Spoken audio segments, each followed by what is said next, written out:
নতুন ব্যবসা শুরু করার ক্ষেত্রে অনেকে অজুহাত দেখায় যে আমার কাছে পুঁজি নেই অথবা অল্প কিছু টাকা আছে, এই টাকা দিয়ে কি ব্যবসা করব। অজুহাত না দিয়ে ব্যবসা খোঁজেন। আপনি যদি মন দিয়ে ব্যবসা খোঁজেন পেয়ে যাবেন। আপনি তো খুঁজছেন 10 লাখ 20 লাখ টাকার ব্যবসা, কিন্তু আপনার কাছে পুঁজি আছে মাত্র 50,000 কিংবা 1 লাখ টাকা। আপনার পুঁজি যা আছে তাই দিয়ে আপনি ব্যবসা করেন। হ্যাঁ, 50,000 কিংবা 1 লাখ টাকায় অনেক ব্যবসা আছে, আপনি গুণে শেষ করতে পারবেন না। মোট কথা, আপনার ব্যবসার সদিচ্ছাটা নাই। ব্যবসা করার সদিচ্ছা যদি আপনার ভিতরে কাজ করতো তাহলে আপনি ব্যবসা শুরু করে দিতেন। শুধু বেকার থাকবেন আর অজুহাত দেখাবেন। এরকম অজুহাত বাদ দিয়ে আপনি ব্যবসা শুরু করে দেন। আপনি যদি মন দিয়ে খুঁজতে থাকেন, সূক্ষ্মভাবে খোঁজেন, অনেকগুলো ব্যবসা আছে, ওইখান থেকে আপনি একটা ব্যবসা বেছে নেন, সব কিছু জানেন বোঝেন, এরপরে শুরু করেন। আর ওই 50,000 কিংবা 1 লাখ টাকা পুঁজি এমন হতে পারে 10-20 লাখ টাকা হয়ে যেতে পারে। আপনি যদি সঠিকভাবে সঠিক জায়গায় সাহসের সাথে আপনার ব্যবসাটা পরিচালিত করতে পারেন, তবে ব্যবসার ছোট্ট গাইডলাইন লাগবে, ব্যবসার একটা প্ল্যান লাগবে। প্ল্যান ছাড়া কোনো ব্যবসা আপনি করতে পারবেন না, ব্যবসা শুরুতেই বন্ধ হয়ে যেতে পারে। তাই ব্যবসার একটা গাইডলাইন তৈরি করেই আপনি আপনার ওই ছোট ব্যবসা হোক আর বড় ব্যবসা হোক পারফেক্টলি শুরু করে দেন। দেখেন ব্যবসা কিভাবে হয়। হবে না কেন? আপনার ইচ্ছাটাই যথেষ্ট।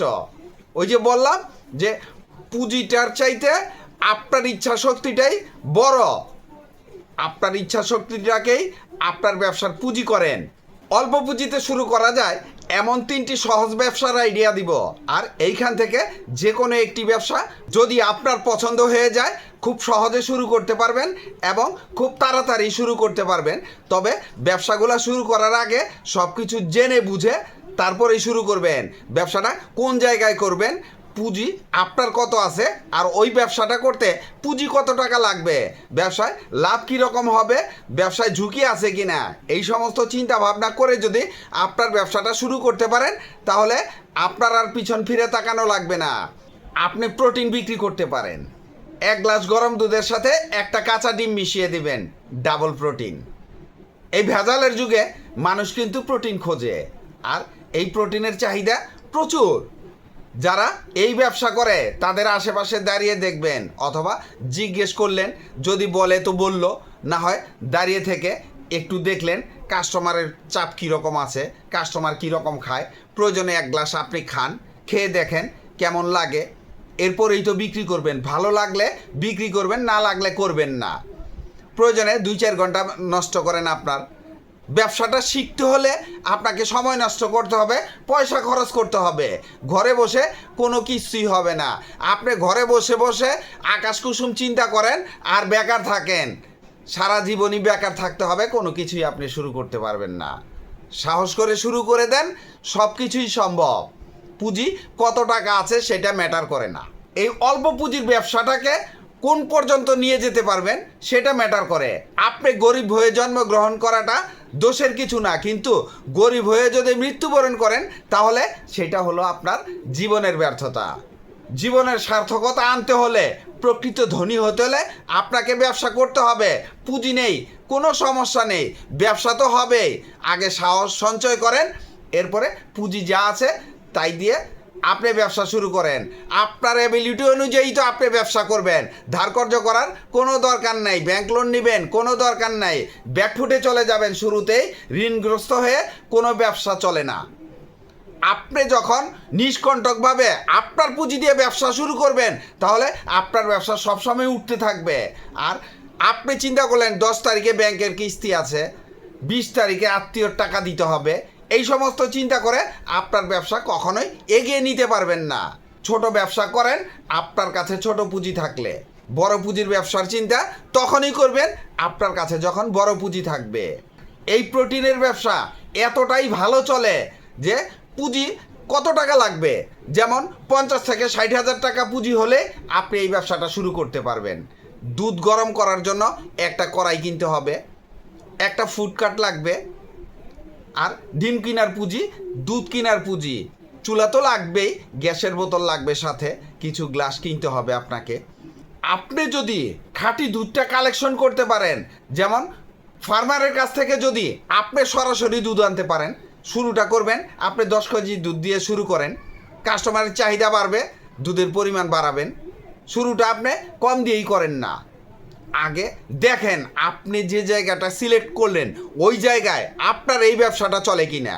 প্রয়োজনে ব্যবসা ভালো লাগলে জায়গা চেঞ্জ করবেন, অথবা যে জায়গায় করলেন এই জায়গায় একটু কম চলে, জমতে সময় লাগবে। আপনি ভালো জিনিস খাওয়ান, কাস্টমারকে যদি খাঁটি জিনিস খাওয়ান, কাস্টমার যখন জানবে 1 কান 2 কান 3 কান করতে করতে আপনি দেখবেন যে আপনার ব্যবসাটা আস্তে আস্তে আস্তে আস্তে জমে গেছে। তবে আজকে ব্যবসা শুরু করলেন, কালকেই লাভের মুখ দেখবেন, আর আপনার ব্যবসাটা অনেক বড় হয়ে গেল, বিশাল বড় হয়ে গেল, এইরকম আকাশ কুসুম চিন্তা করে আপনি ব্যবসা শুরু করতে যাবেন না। যে কোনো ব্যবসায় গড়ে তুলতে হলে, বড় করতে হলে সময় নিতে হয়, সময় দিতে হয়, কষ্ট করতে হয়, পরিশ্রম করতে হয়। যে কোনো ব্যবসায় করেন, পরিশ্রম ছাড়া কোনো ব্যবসায় আপনি বড় করতে পারবেন না, লাভের মুখ দেখতে পারবেন না। মাথাটা একটু খাটান, ব্যবসা শুরু করে দেন। পুঁজি যেহেতু কম আর প্রফিট মার্জিন খুব ভালো, 1 কেজি দুধ আমি অ্যাভারেজে 100 টাকা ধরলাম, আর আপনি 200 ml দুধ দিবেন, 200 ml দুধের দাম 20 টাকা পড়বে। আপনার ঘাটতি নিয়ে 25 টাকা পড়ুক, একটা ডিমের দাম 10-12 টাকা, সর্বোচ্চ 15 টাকা, তাহলে 25 আর 15 40 টাকা হলো। টোটাল খরচ 40 টাকা হলে আপনি 1 গ্লাস দুধ যেহেতু 50 টাকায় বিক্রি করবেন, তাহলে আপনার লাভ কিন্তু 10 টাকা রইল। 100 গ্লাস বিক্রি করতে পারলেই কিন্তু 1000 টাকা। আর যদি কোনো দিন 500 গ্লাস বিক্রি করতে পারেন, তাহলে তো আপনার লাভের হিসাব আপনি নিজেই করে নিতে পারবেন। আর ওই 500 গ্লাসের চিন্তা একদিনে করবেন না। শুরুটা ওই যে বললাম যে 10 কেজি দিয়ে শুরু করেন, আপনার ব্যবসাটা শুরু হয়ে গেল, সাথে সিদ্ধ ডিম বিক্রি করবেন, আপনার প্রোটিনও বিক্রি করা হলো, আবার সিদ্ধ ডিমও বিক্রি করা হলো। একই পুঁজিতে ডাবল ব্যবসা করতে পারবেন। নিশ্চিন্তে আপনার মাথায় নিতে পারেন এই ব্যবসাটা আপনি করবেন কি না। তবে আমার ভিডিও দেখে যদি ভালো লাগে আরও একটু ঘাটেন, বিভিন্ন এলাকায় ঘুরে দেখেন, যারা এই ব্যবসা করে তাদের পাশে দাঁড়ান। তারা যদি বলতে না চায়, পাশে দাঁড়িয়ে দেখেন কাস্টমারের প্রেশার কীরকম, আপনি খেয়ে দেখেন কেমন লাগে।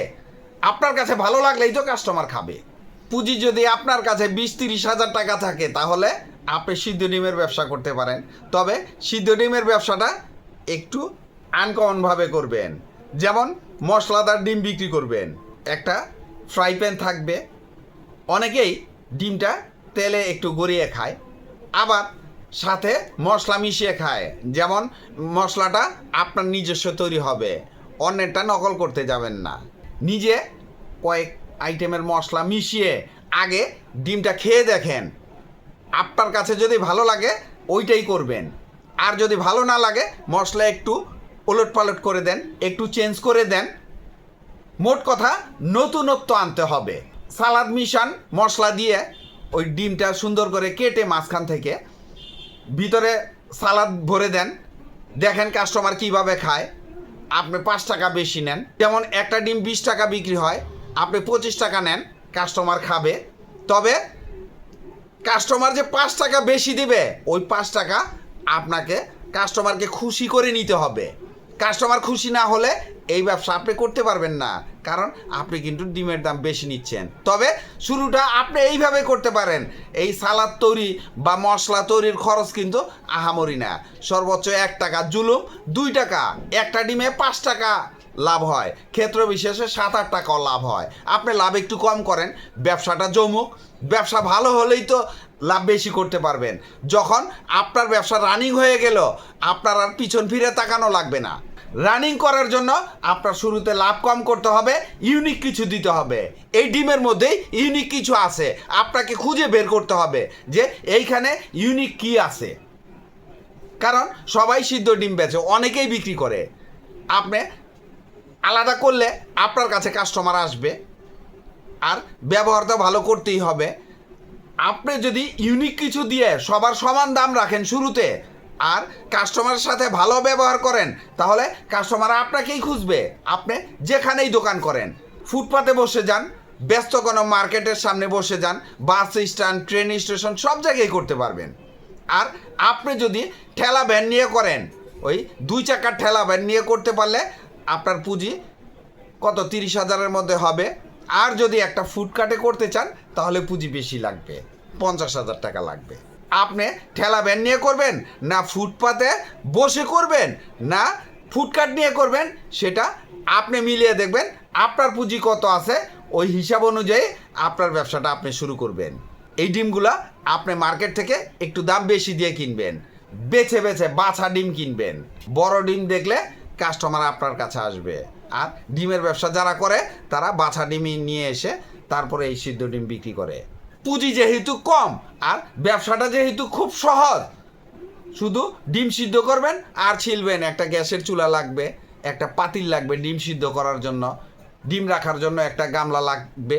হ্যাঁ, এইসবই, আর কিছু না। এত সহজ ব্যবসা, আপনার কাছে যেহেতু পুঁজি কম, আর এইসব ব্যবসা করতে গেলে লজ্জা শরমের মাথা আপনাকে কেটে ফেলতে হবে। আপনি যদি লজ্জা পান তাহলে কোনো ব্যবসাই করতে পারবেন না। হ্যাঁ, আপনার যেহেতু পুঁজি নেই, পুঁজি থাকলে বড় ব্যবসা করবেন, আপনার ওয়েট থাকবে আলাদা। হ্যাঁ, আমাদের দেশে অনেক শিল্পপতি আছে যারা রাস্তা থেকে উঠে এসেছে। হোমমেড স্ন্যাক্স তৈরির ব্যবসা করতে পারেন। হোমমেড স্ন্যাক্স বলতে অনেক কিছুই বোঝায়, এটার পরিধি কিন্তু বিশাল। আপনি নর্মাল কিছু খাবার বিক্রি করবেন, যেমন পেঁয়াজু, আলুর চপ, বেগুনি, পুরি, সিঙ্গারা, ডিম চপ, এই টাইপের কিছু আইটেম বিক্রি করবেন। যেমন এই খাবারগুলা আপনি বাসায় তৈরি করবেন, বাসায় তৈরি করে ফুডকার্টে বিক্রি করবেন। তবে ফুডকার্টে খাবার গরম রাখার ব্যবস্থা আপনাকে করতে হবে। যদি গরম খাবার কাস্টমারকে পরিবেশন করতে পারেন তাহলে খাবারের স্বাদ কিন্তু অনেক বেড়ে যায়। ঠান্ডা হলে খাবারের মান অনেক কমে যায়, খাবারের স্বাদও কমে যায়। তাই চেষ্টা করবেন গরম রাখার জন্য। আর এই গরম খাবার পরিবেশন করতে পারলে এই ব্যবসায় আপনাকে কখনোই পিছন ফিরে তাকানো লাগবে না, কারণ আপনার কোনো কামলার বেতন লাগবে না। আপনি বাসায় যেহেতু তৈরি করবেন, আপনার ওয়াইফ আছে, আপনার মা বোন, আপনি নিজেও তৈরি করলেন, বাসায় তৈরি করলো, আপনি শুধু বাইরে বিক্রি করলেন। অনেক মজার ব্যবসা। আমার জানাশোনা অনেকেই আছে 3-4টা ফুডকার্ট নামিয়ে দিয়েছে, নিজের বাসায় তৈরি করে, নিজে তো বিক্রি করেই, আবার অন্য লোককে কমিশনের মাধ্যমে দিয়ে দিয়েছে, আবার নিজের মাল বেতনেও রেখেছে। 2জন আছে বেতনে, 1জন আছে কমিশনে। সে যা বিক্রি করে তাকে কমিশন দিয়ে দেয়। এই ব্যবসা খুবই ভালো, আপনাকে বুঝে নিতে হবে, কারণ এইসব খাবারগুলোর কথা বললাম, ভালোভাবে তৈরি করতে হবে। ভালো মশলা দিবেন, ভালো তেল দিবেন। হ্যাঁ, সব কিছুর মানে ভালো থাকবে, যেহেতু আপনার ফুডকার্টে সাইনবোর্ড থাকবে যে হোমমেড খাবার বিক্রি করা হয়। হোমমেড মানে আমরা বুঝি বাসায় আমরা যেগুলা খাই ওগুলা দিয়েই তৈরি করা হয়। তাই হোমমেড খাবারটা হোমমেডই হওয়া লাগবে, কোনো ভেজাল থাকা যাবে না। আর যদি ভেজাল না থাকে তাহলে আপনার এই ব্যবসাটা খুব ভালো চলবে। কোনো রানিং প্লেস, যেমন যে কোনো বাস স্ট্যান্ড, ব্যস্ত কোনো রাস্তার মোড়ে, ট্রেন স্টেশন, ব্যস্ত কোনো মার্কেটের সামনে, যে কোনো ফুটপাতেই হোমমেড স্ন্যাক্স বিক্রি করতে পারবেন। আর আপনি যদি ফুডকার্টে না বিক্রি করতে চান, আপনার আশেপাশে যদি বড় কোনো মার্কেট থাকে যে 100, 200, 300 দোকান আছে, আপনি একটা গামলা দিয়ে সুন্দর করে কাপড় দিয়ে ঢেকে এই গরম খাবারগুলা মার্কেটে নিয়ে আপনি যদি বিক্রি করতে চান পারবেন, আর যদি লোক দিয়ে করাতে চান তাও পারবেন। আমি অনেক মার্কেটে দেখেছি এই স্ন্যাক্সগুলো, যেমন সিঙ্গারা, আলুর চপ, পেঁয়াজু, এগুলা সুন্দর করে গরম ওই কাপড় দিয়ে ঢেকে নিয়ে আসে, গরমই থাকে। আধা ঘন্টায় 1 ঘন্টার ব্যবসা, নগদ লাভের ব্যবসা। আপনি সকালে ইনভেস্ট করবেন, বিকালে লাভ আসল একসাথে বাসায় চলে আসবে। আমার কথা বিশ্বাস না হলে মার্কেটে বিকালের দিকে যান, বিভিন্ন মার্কেটে ঘোরেন, দেখেন কারা এই স্ন্যাক্সগুলা বিক্রি করে, কিভাবে বিক্রি করে, কত দামে বিক্রি করে, কারা এগুলা খায়। এইসব বিক্রি করতে সাথে কি কি দেওয়া লাগে, যেমন কাঁচামরিচ, পেঁয়াজ, সালাদের প্রয়োজন পড়ে না, বা হালকা একটু মশলা মিশিয়ে দেয়। আধা ঘন্টা সর্বোচ্চ 1 ঘন্টার মধ্যে এই খাবারগুলো শেষ। তার মানে গরম খাবার ঠান্ডা হওয়ার আগেই বিক্রি হয়ে গেল। আর খাবারের ব্যবসায় প্রফিট মার্জিন সবসময় ভালো থাকে। ব্যবসায় কিন্তু ঝুঁকি আছে।